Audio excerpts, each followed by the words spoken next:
Hey guys, today we're going to have a little 2-for-1. First we're going to take a look at this Micron PC, which formerly had a boring Pentium 4 motherboard in there, and I swapped out a also boring Pentium 3 motherboard. So we'll take a look at that, and then we're going to take a look at these Asus VR-100, well, a 90s Asus VR kit for PC, so stay tuned. We review all technology from games to all PCs, and don't forget the doors on Get Electronics. We cover it all.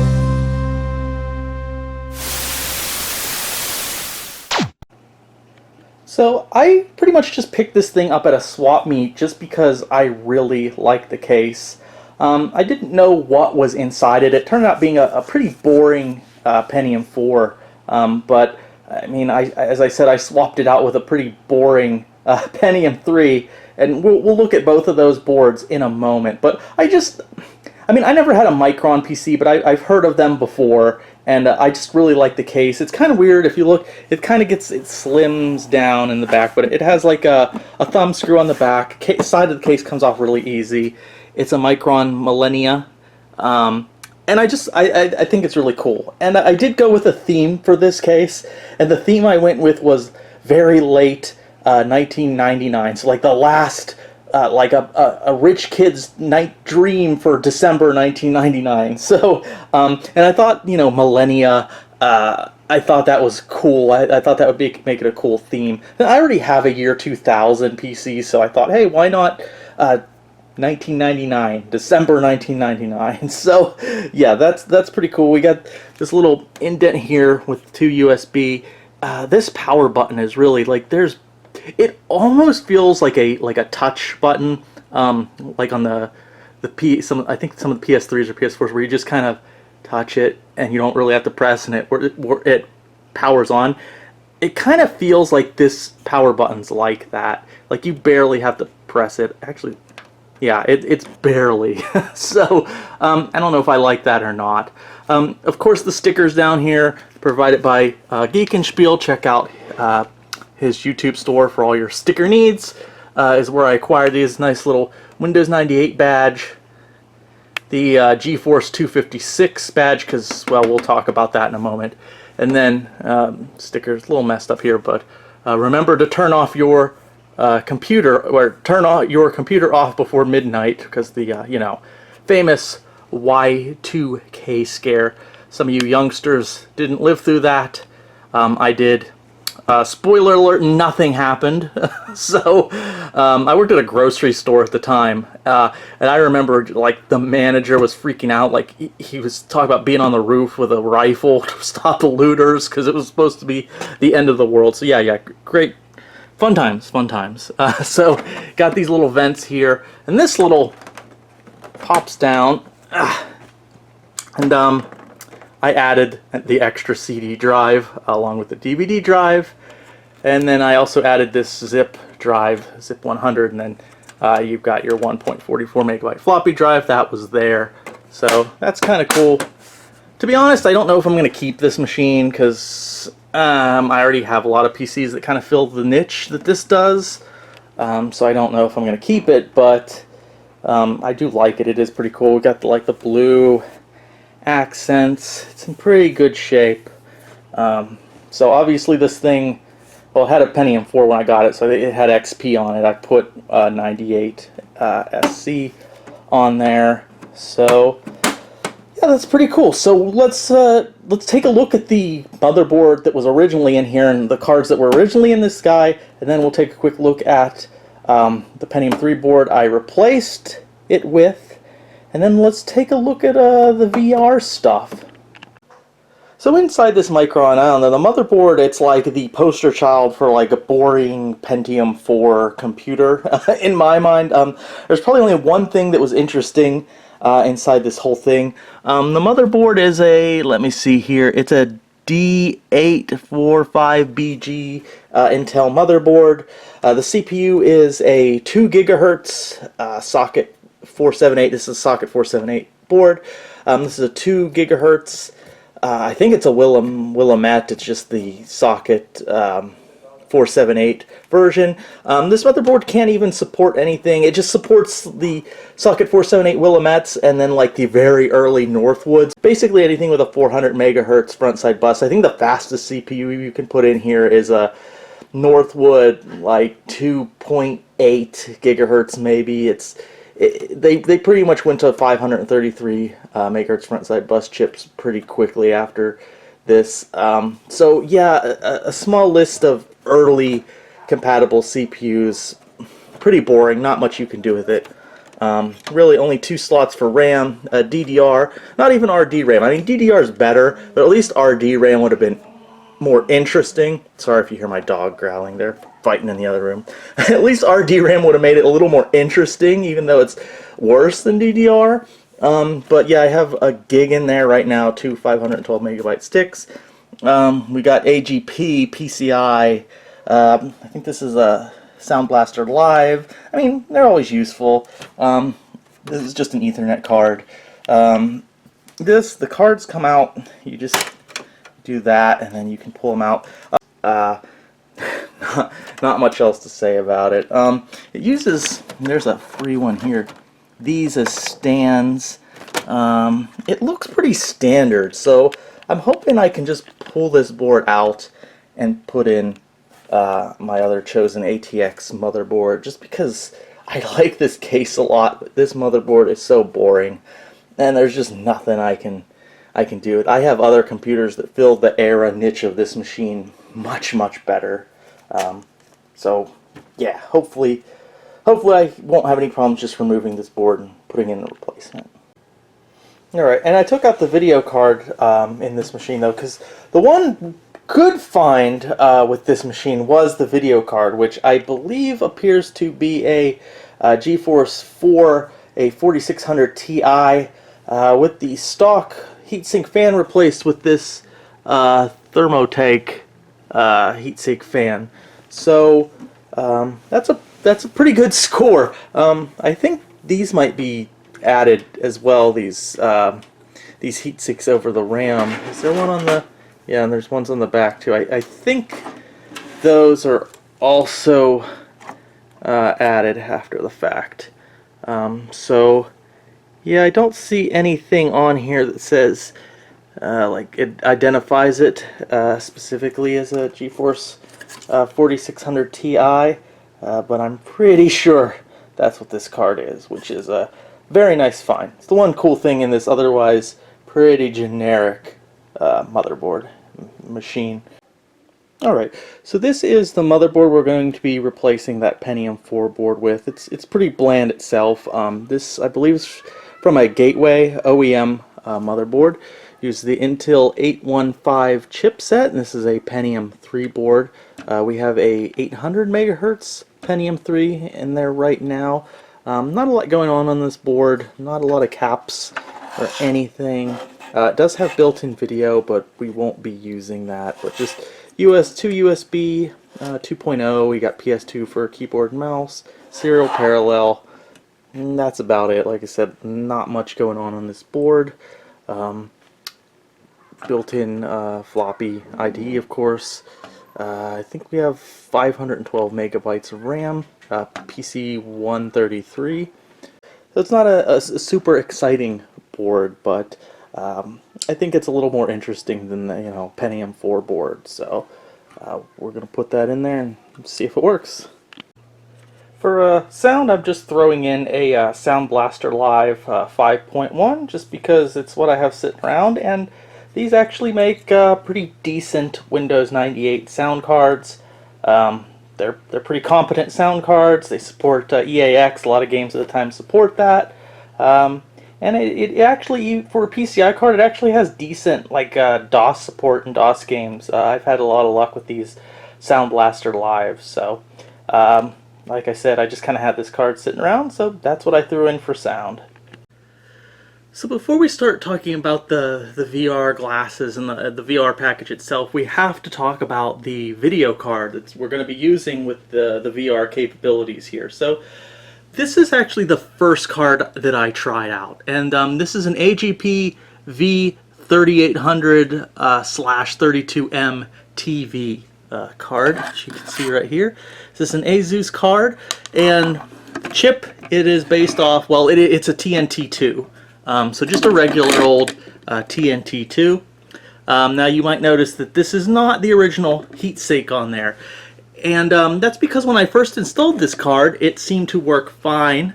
Windows would boot up just fine. But then when I run any games or 3D applications, it would crash very shortly. Well, it would lock up and then crash very shortly after starting the game or benchmark. And I at first suspected that maybe it was overheating. So I did add this little bit bulkier heatsink and fan, but the issue persisted. So unfortunately I found out this card doesn't work. Now I wanted to use this card, well, one, because the VR glasses specifically stated it supports this card, but also this is the, I guess it's a deluxe version, and that means that the VR output is kind of built right into the card. So you see right here you have your regular VGA, and then you have S-Video in, and you have S-Video out, and then you have composite out, and then you also have this VR out. So the VR out is built right into this card, so that makes it really convenient, because you just plug your VR glasses in right there, and that's pretty much all you have to do if your drivers and everything's set up correctly in software. So this was a very convenient card. Also, the TNT2 is a good, it's a good chip. It's a good video chip for Windows 98. A lot of games support it very well. It's one of the top dogs for Windows 98.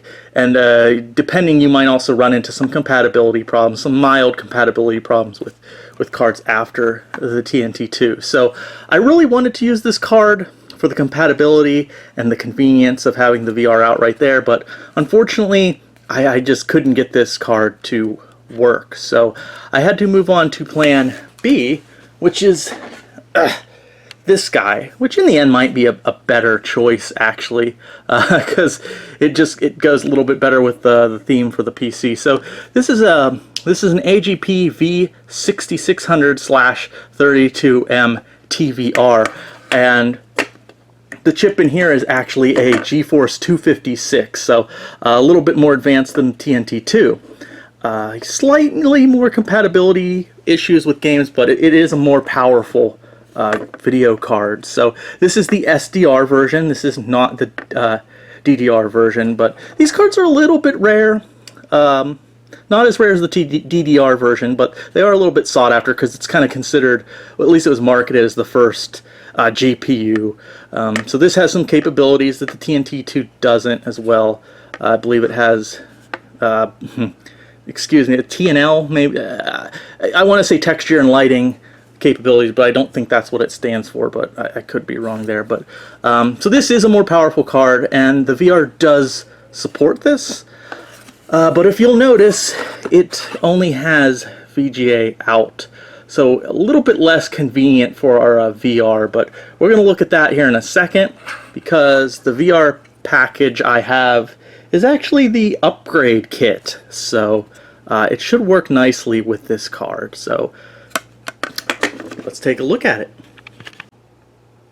Alright, so here is our Asus VR-100 upgrade kit for turning that video card into a VR card. Now this uses it's a stereoscope upgrade kit, so this uses stereoscope VR technology. Don't ask me for the technical details. I think that technology is like slightly better than the old red and blue glasses that you used to wear for 3D.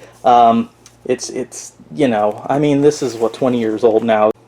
I don't really expect much from this, and from the few reviews I've seen on it, I shouldn't. But yeah, stereoscope upgrade kit. So take a look at the back. I don't think this is complete, but I think it's mostly complete. What the package contains. Yeah, CPU minimum. We definitely meet those. It doesn't have my VGA card on here, but I don't think it existed when this came out. So. Let's see. Games supported, Tomb Raider 3, incoming, that's interesting. Um, do I even have any of these games? I have Tomb Raider 2 and 3, I think, and I have incoming. Lots of D3D, Direct 3D games. So, and then here's our little connection guides. This is how we will be connecting our card up. So yeah, if that TNT2 card was working, we could have just plugged them directly in. So now we have to use this little upgrade kit. So let's take a look inside. So here's the power adapter for something. Yeah. So this is obviously used, by the way. So, okay, yeah, here's where we have to plug that power adapter in right there. And here's our little VR-100 daughter board, I guess it would be. So this somehow connects. Okay, so this basically is going to work like a Voodoo 1 or 2, I believe. So this will connect to our GeForce 256, and then the other end will connect to this little guy here, and then this will connect to our monitor and our VR glasses. So what do we have on this? We have, this is where the VGA goes from the graphics card to here, and this goes to our monitor, and then we also have a nice little S-Video out, and then our VR glasses plug in there. So that's basically all this is. It will just kind of hang there, and it will require some power, and that's what we use this guy for. This is all pretty simple, and then these are both glasses. So let's take a look at these. Can't open it very well with one hand, so let's take a look at, look at that. Let's take a look at these stylish glasses. Alright, so here are the glasses, Asus branding, black glasses, and then it should be just as simple as plugging this into the little breakout board here, right there, and then if we load up a compatible game, we put these on, it should work. Now obviously I'm really not going to be able to show you guys. I don't even think putting the camera up to the lens here, which I'm going to have to clean. I don't think you'll be able to see anything there, but I will tell you, I will explain to the best of my abilities if this works. Okay, so theoretically it should be simple as that. Here is our GeForce 256 SDR primary video card. Here is our little VR breakout box with the connector to power it, and then have this cable going from the video card into the breakout board card thing, and then our VR glasses should plug in and it should work. So let's give it a try. Alright, so I'm going to power this guy on, and well, I don't know if you'll be able to see from this video, but like I said, it's almost like a touch, very lightly. I just Okay, so before we get into testing the Asus VR, I thought it would behoove us, there was the gateway, told you it was a gateway motherboard, but turn the Micron into a gateway. But I thought it would behoove us to just test this machine out in regular 2D operation, just to get a feel how it runs. Like I said, it has a 800 megahertz Pentium 3. I believe that was the fastest CPU you could get in 1999, like the tail end of 1999. I think it came out one of those like last 3 months of that year. I believe everything is from 99 or earlier in this machine. And of course the GeForce 256 I believe came out also in like the last couple months of that year. And here we're looking at, these are the official drivers for the V6600. They're not reference drivers or anything. These are like the official ones for this card. I'm just using those because I think we need to for the VR functionality. Got a nice little options there, especially for changing like the refresh rate. Let's see, there's one for you can move around the monitor. The advanced tab is where you would like turn on like the enable stereoscopic mode. There's one for the D3D and there's one for OpenGL. So yeah, there's the drivers. Alright, I think the only synthetic benchmark I did was 3D Mark 2000. I guys do so many benchmarks. I'm so sick of like 3D Mark 99 or something 99, then 2000 and 2001. and 2002.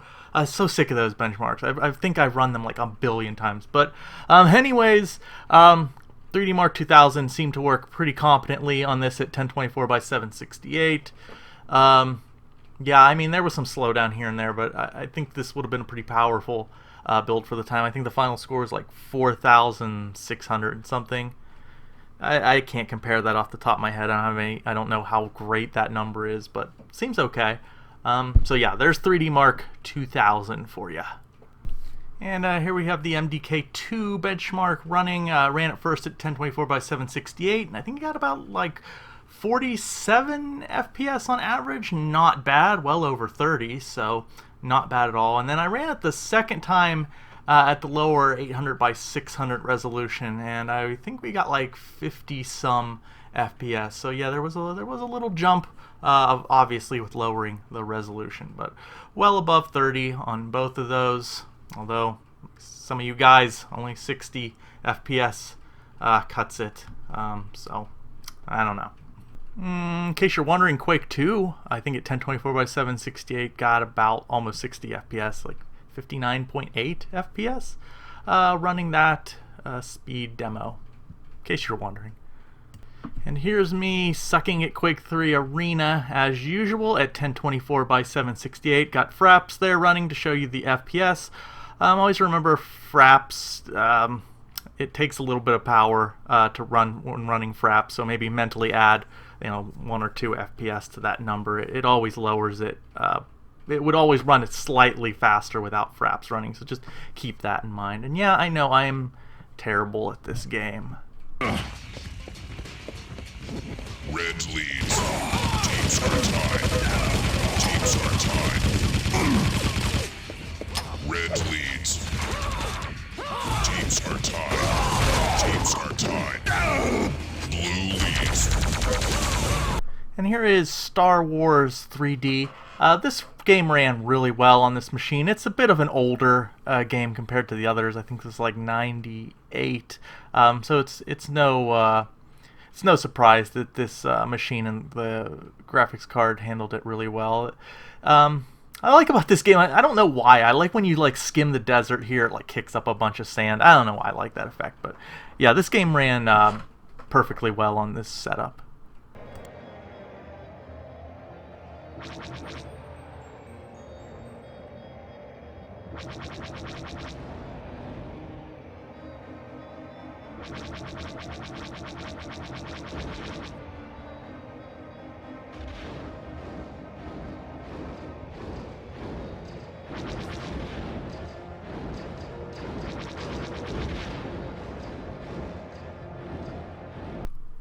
And here we are running No One Lives Forever 2. This is a little bit later for this machine. I believe this game came out in 2002. And looking at the detail settings, the descriptions, I originally set it for low detail, but after running the performance test, the in-game performance test, it then recommended I set it to medium settings. Now, the performance test, it didn't run great on the medium settings, but it didn't run horrible, so I wanted to try the game out on these medium settings at first and see how it ran. And the answer to that question is not very well. It was okay when you're just kind of walking around, but when you got into any like fights or anything, I mean, we're dropping to like below 20 FPS, so not the most pleasant experience. So I did end up dropping the settings down to low, and it helped, but it didn't help. Didn't really help that much. And here we are running with the low detail settings, and it definitely did make a difference, especially when just like walking around. But when there were enemies on the screen and there's fighting, it usually would drop below 30 FPS. So even on low settings, not really the greatest experience with this setup. You're in trouble now. Sound the alarm. Here I go. So sleepy.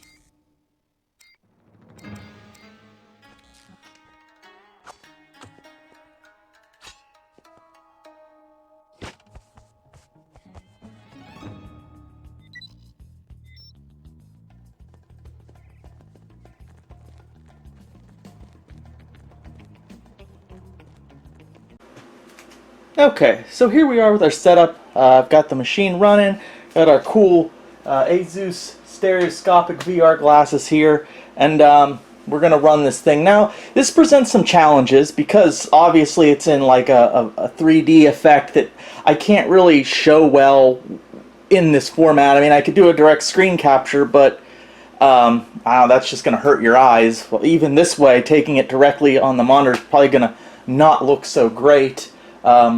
I can't really shoot the camera through the VR, so I'm just going to see if I can get it working, and then I'll wear the glasses, and I'm just going to give you my impression of it. That's probably the best I can do here. Now, I believe this only works with CRTs. Actually, I'm pretty positive this technology, how it is only going to work with a old school CRT, not a problem for me. And it has to be a certain, I believe, it has to support some higher like refresh modes. So thankfully there was a video by Victor Bart on YouTube, and he did a short video on these glasses. So he already did took some of the guesswork out of this setup for me, for how to do the setup. Now, he was using the TNT2 based video card, and I'm using the more powerful GeForce 256. So I might be able to pull this off with like higher resolutions and deeper color depth, but to play it safe, at least initially, I'm going to use the settings he used. So I'm going to get on here real quick, and I'm going to enable it, if I can. Where was that? Yeah, okay, so we're going to advanced, and I'm going to direct 3D VR, enable stereoscopic mode. Okay, and wherever I see that, going to enable it. Okay. Now I'm going to go into display, and I'm going to drop our resolution and color settings down. I'm going to go to, I think we want high color 16-bit, and it's already set to 800 by 600. So let's try this out.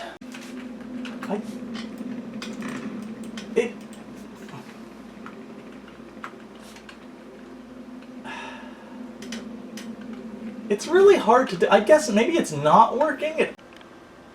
Alright, so okay, looking through things again. Now, when I go into these drivers, sometimes I try to set it, it does say that I need a driver for the monitor. I don't see, I'm not exactly sure that would be the problem. I am using the default monitor driver, but I can't find a Windows 98 driver for the G420. I can find it for XP, but I can't find a 16-bit driver for this monitor. So I don't know if that's a problem. Also, I know it needs to be running at 120 hertz. So looking at Victor's video on this, he was in the screen with the adapter. He had a little refresh rate option here, and I don't have that. It's missing on mine. So that's troubling. Although when I go into advanced, the refresh rate here is set for 120 with Direct 3D, and with the OpenGL VR it is also set for 120. So not sure. Refresh rate. Yeah, it's 60 there. So I don't know. Maybe that's the problem. Yeah, see, when I go in, it goes, warning, monitor setting is not correct. I need monitor. So maybe I somehow, maybe I really do need to hunt down, well, I don't even know if they exist. Maybe I can use a different one.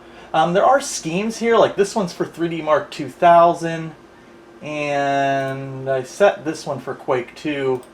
Let me run this and see if it looks weird, just because I should be able to tell if it's in 3D mode, because it will have a double. It will look, well, you guys probably know when you look at a 3D thing without glasses, there's a double image, and I don't see it here. So I am guessing the 3D mode is not engaged. So I guess I'm gonna have to do a little bit. I mean, I assume this monitor, it's a pretty good high-end monitor, so I'm pretty sure it's capable of 120. I don't know. I'll do some more research. Alright, so some progress. Even though I couldn't find drivers for the specific Sony monitor. I did find drivers for the G420, the Sony G420, I think like GS or something. So I did install those drivers, and now if I go into adapter, I have a refresh rate tab here, and it is set to 120, and I changed it here as well somewhere. I think it was under information. I don't know, but I did change it. So let's, oh yeah, change current refresh rate. And I put it non-interlaced 120 Hertz. So let's see if that made any difference here. So I will run 3D Mark 2000. I'm not getting that error now either about the monitor drivers. So new custom benchmark, result, please, what? Oh, custom, that's right. This is, I just need to do the regular one. So let's see. Ah, yes, look. It's that double, okay, okay. Well, this isn't right, but it still looks, I mean, I guess it's 3. I mean, yeah, I can see it now. It's definitely like popping, but it's still, it's not great as far as 3D goes. It's like, I can see why this didn't take off. Huh. Okay, well, it actually doesn't appear to be working with, I think maybe it's just not working with OpenGL stuff. It could be that monitor driver that's not exactly the right driver. So it's weird, I can only get it working with the benchmark, but I can't actually get it working with the game. See, it's for the CPD 420GS, and this is the CPD G420. So a little bit different. Oh, that doesn't look good. But let's see. Let me do that. Okay. But yeah, it doesn't seem like the open. Let's see. Do I have any of? Okay, let's try another Direct 3D. So 3D Mark 2000. So do I have any of these? Battlezone 2? No. Beetle? No. Phoenix? No. Rally? These are a lot of racing games. I'm not a big racing game guy. Rally Master, Revolt, I heard that's a good game. I don't have it. Roll Cage 2, no. Shogo, I do have Shogo, not in the box. And I do have Tomb Raider. Star Wars, that's very vague. Star Wars, what Star Wars? Okay, I'm going to install Shogo. I believe it's the Mobile Battle Suit Shogo is what it's talking about. So I'm going to install that game, and then we'll see.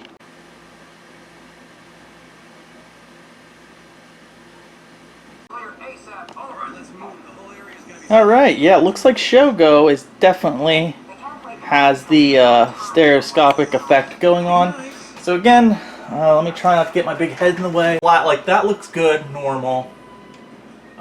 These are definitely kind of popping out, and the gun, there's a 3D effect here with the hand and the gun. It's just not great. Like, I wouldn't play it this way. It's just, it just looks better in just 2D.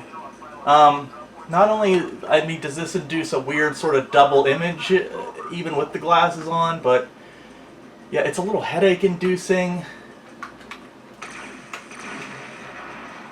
Yeah, it's just not worth it. It's just not worth the trade-off. I mean, that looked kind of neat. Definitely an effect, but it's just not. I don't know. I don't like it.